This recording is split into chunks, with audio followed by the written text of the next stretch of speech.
So people will often ask me, why not use cannabis to treat PTSD? And there are some limited studies that have been done to investigate the effectiveness of marijuana for PTSD. The problem that I see with relying on cannabis to treat PTSD is that it seems to work more in the same way that medications can work for PTSD in reducing the edge of the symptoms, but in terms of actually resolving the underlying process that drives the symptoms. I see people with chronic use patterns of cannabis who are dealing with PTSD using cannabis, but when they stop using the cannabis, the symptoms flare up or they even rebound worse than before.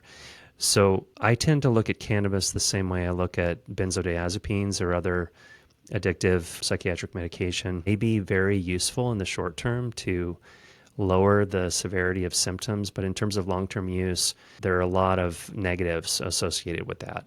Very similar in my mind as a psychiatrist to using long-term drugs like Klonopin or Ativan or Xanax or Valium. People are going to feel the impact of those drugs very quickly, and that, can reduce symptoms quickly and pretty effectively, but it's a very short-term Band-Aid solution. So I don't advocate for the use of cannabis as a long-term treatment for PTSD, but I'm biased in that I don't want people to stay on medication longer than they need to be on medication.